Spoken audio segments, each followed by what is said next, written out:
इस वीडियो में हम कक्षा 6 के बच्चों की पाठ्यपुस्तक विज्ञान भारती के इकाई दो पदार्थ एवं पदार्थों के समूह के अभ्यास प्रश्नों को हल करेंगे। यहाँ पे पहला प्रश्न दिया गया है, सही विकल्प छांटकर अपनी उत्तर पुस्तिका में लिखिए।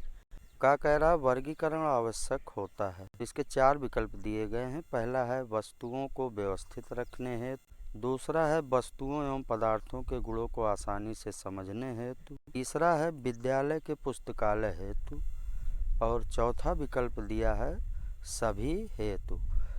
तो वर्गीकरण ये सभी के लिए आवश्यक है, इसलिए जो हमारा चौथा विकल्प है सभी हेतु यही सही है। बात खा है, किसी द्रव को गर्म करने पर वह बदल जाता है। तो इसका विकल्प दिया है, पहला ठोस में, दूसरा गैस में, तीसरा जलवाष्प में और चौथा अपरिवर्तित रहता है। तो जब हम किसी द्रव को गर्म करते हैं तो गैस में बदल जाता है। ये दूसरा वाला विकल्प ये सही है।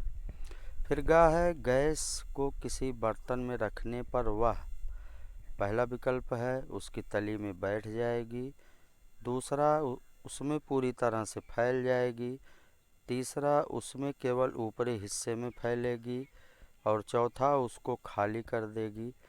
तो इसमें दूसरा विकल्प सही है, उसमें पूरी तरह से फैल जाएगी। फिर इसके बाद घा है, पदार्थ की निर्माण इकाई है। इसके 4 विकल्प हैं, परमाणु, इलेक्ट्रॉन, प्रोटॉन और न्यूट्रॉन। तो पदार्थ की निर्माण इकाई ये परमाणु होता है, पहला वाला विकल्प ये सही है।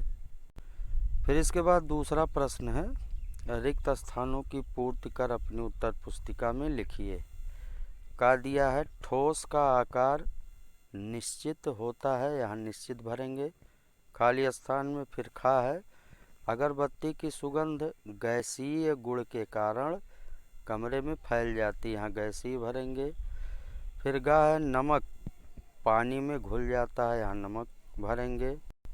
इसके बाद घा दिया है, अणु पदार्थ का वह सूक्ष्मतम कण है जो स्वतंत्र अवस्था में रह सकता है, यहाँ हम अणु भरेंगे। इसके बाद प्रश्न 3 दिया गया है, अधोलिखित प्रश्नों के संक्षिप्त उत्तर अपनी उत्तर पुस्तिका में लिखिए। इसमें का है, पदार्थ की 3 अवस्थाओं के नाम लिखिए। तो पदार्थ की 3 अवस्थाएं निम्न हैं, ये हो जाएगा ठोस, नंबर 2 द्रव और नंबर 3 गैस। ये पदार्थ की 3 अवस्थाएं हैं। फिर खा है प्रश्न, पदार्थ की उस अवस्था का नाम लिखिए जिसमें पदार्थ का आयतन और आकार दोनों निश्चित होते हैं। तो इसका उत्तर होगा, पदार्थ की ठोस अवस्था में आयतन और आकृति निश्चित होते हैं। फिर गा है, पदार्थों के वर्गीकरण से क्या तात्पर्य है। तो इसका उत्तर हो जाएगा, पदार्थों को उनके सामान्य लक्षणों के आधार पर अलग अलग समूहों में व्यवस्थित करने की क्रिया को वर्गीकरण कहते हैं। घा है, पारभासी किसे कहते हैं। इसका उत्तर होगा, वे पदार्थ जिनके द्वारा धुंधला या आंशिक रूप से आर पार देखा जा सकता है वे पारभासी कहलाते हैं, जैसे तेल लगा कागज, पेंट लगा कांच आदि। फिर प्रश्न 4 है, कारण बताइए। तो का इसमें दिया गया है, द्रव पदार्थों की आकृति निश्चित नहीं होती। इसका उत्तर होगा, द्रव के अणु दूर दूर होते हैं तथा अणुओं के बीच का आकर्षण बल कम होता है, इस कारण द्रव पदार्थों की आकृति निश्चित नहीं होती है। ये इसका उत्तर हो जाएगा। फिर खा दिया है, जल से भरा गिलास खाली गिलास की अपेक्षा भारी होता है। इसका उत्तर होगा, जल से भरा गिलास और खाली गिलास दोनों का आयतन समान होता है।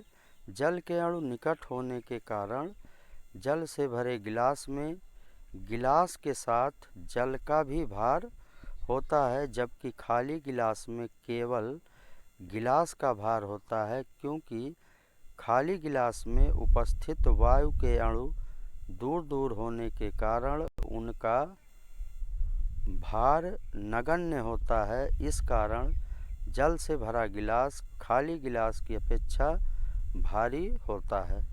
फिर प्रश्न 5 है, निम्नलिखित प्रश्नों के उत्तर अपनी उत्तर पुस्तिका में लिखिए। तो इसमें क्या दिया है, एक प्रयोग बताएं जिससे स्पष्ट होता है कि पदार्थ स्थान घेरता है। तो इसका उत्तर होगा, एक गुब्बारा लेकर उसमें फूंक मारकर हवा भरें। हवा भरने पर गुब्बारा फूलने लगता है और स्थान घेरता है। इससे स्पष्ट है कि पदार्थ स्थान घेरता है।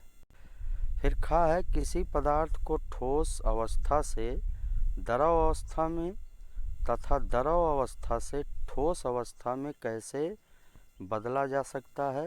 इसका उत्तर हो जाएगा, किसी वस्तु के ताप में परिवर्तन करके उसकी अवस्था में परिवर्तन किया जा सकता है। जैसे बर्फ़ को अधिक तापमान में रखने पर ठोस अवस्था बर्फ़ से द्रव अवस्था पानी में तथा पानी को 0 सेल्सियस तक ठंडा करने पर द्रव अवस्था पानी से ठोस अवस्था बर्फ़ में परिवर्तित किया जा सकता है। फिर प्रश्न गा है, ठोस द्रव और गैस में अंतर उदाहरण सहित स्पष्ट कीजिए। तो सबसे पहले ठोस क्या होता है इसको देखें। ठोस पदार्थों में कण बहुत पास पास होते हैं। इनमें आपसी आकर्षण बल बहुत अधिक होता है जो इन्हें एक साथ बांधे रहता है। ठोस के कण स्थिर होने के कारण इनकी आकृति एवं आयतन निश्चित होते हैं, उदाहरण कांच। फिर द्रव क्या होता है इसको देखें। द्रव के अणु एक दूसरे से दूर दूर होते हैं और आपसी आकर्षण बल ठोस की तुलना में कम होता है। इसी कारण द्रव की आकृति निश्चित नहीं होती है, किंतु इनका आयतन निश्चित होता है, उदाहरण जल। फिर गैस।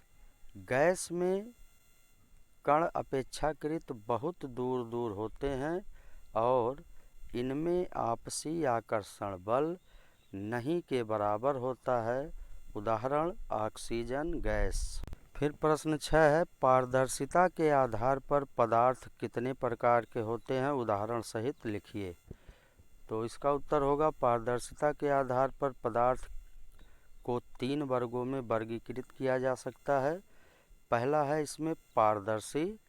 वे पदार्थ जिनके आर पार देखा जा सकता है पारदर्शी कहलाते हैं, उदाहरण कांच, जल आदि। फिर दूसरा है अपारदर्शी। वे पदार्थ जिनके आर पार नहीं देखा जा सकता अपारदर्शी कहलाते हैं, उदाहरण लकड़ी, कागज आदि। फिर तीसरा है पारभासी। वे पदार्थ जिनके द्वारा धुंधला या आंशिक रूप से आर पार देखा जा सकता है पारभासी कहलाते हैं, उदाहरण तेल लगा कागज, पेंट लगा कांच आदि। फिर प्रश्न 7 है, परिवेश में पाई जाने वाली 3 कठोर व मुलायम वस्तुओं के नाम लिखिए। तो इसका उत्तर होगा, पहले कठोर वस्तुएं, ये हो जाएगा लोहा, लकड़ी, कांच। फिर मुलायम वस्तुएं, ये हो जाएगा रबड़ की गेंद, स्पंज, ऊन। फिर प्रश्न 8 है, चुंबक किन किन पदार्थों से निर्मित वस्तुओं को अपनी ओर आकर्षित करता है। तो इसका उत्तर होगा, चुंबक लोहे से बनी वस्तुओं को अपनी ओर आकर्षित करता है। लोहे के अतिरिक्त चुंबक निकिल, कोबाल्ट जैसी अन्य धातुओं से बनी वस्तुओं को भी अपनी ओर आकर्षित करता है। फिर प्रश्न 9 है, अपने आसपास दिखाई देने वाली वस्तुओं को पारदर्शी, अपारदर्शी तथा पारभासी में चिन्हित कर सूची बनाइए। तो इसका उत्तर होगा, सबसे पहले क्रम संख्या, फिर वस्तु का नाम, फिर अपारदर्शी, पारदर्शी और पारभासी। अब इसमें सबसे पहले है चमड़ा। चमड़ा ये अपारदर्शी है, इसमें हम सही का निशान लगाएंगे। और फिर दूसरा है ट्रेसिंग पेपर। ट्रेसिंग पेपर ये पारभासी है, इसको पारभासी में हम टिक लगाएंगे। फिर तीसरा है मोटा कपड़ा। मोटा कपड़ा ये भी पारभासी होता है। फिर पत्थर है, पत्थर अपारदर्शी होता है। फिर इसके बाद है पतले कांच का टुकड़ा, ये पारदर्शी होता है, इसमें सही का निशान लगाएंगे। फिर है जल, जल ये भी पारदर्शी होता है, इसमें हम सही का निशान लगाएंगे। फिर इसके बाद प्रश्न 10, पदार्थों का वर्गीकरण क्यों आवश्यक है, इस संबंध में अपने विचार लिखिए। तो इसका उत्तर हो जाएगा, किसी वस्तु की पहचान इसके आकार, बनावट, रंग, उपयोग आदि के आधार पर की जाती है। जब हम वस्तुओं को उनके विशेष गुणों, उपयोग आदि के आधार पर अलग अलग समूहों में रखते हैं, तब उनकी पहचान आसानी से की जा सकती है। वस्तुओं को उनके सामान्य लक्षणों के आधार पर अलग अलग समूहों में व्यवस्थित करने की क्रिया को वर्गीकरण कहते हैं। पदार्थ की बाह्य संरचना के आधार पर वर्गीकरण भौतिक वर्गीकरण तथा आंतरिक संरचना के आधार पर वर्गीकरण रासायनिक वर्गीकरण कहलाता है। तो ये इसका उत्तर हो जाएगा। इस वीडियो में इतना ही। धन्यवाद।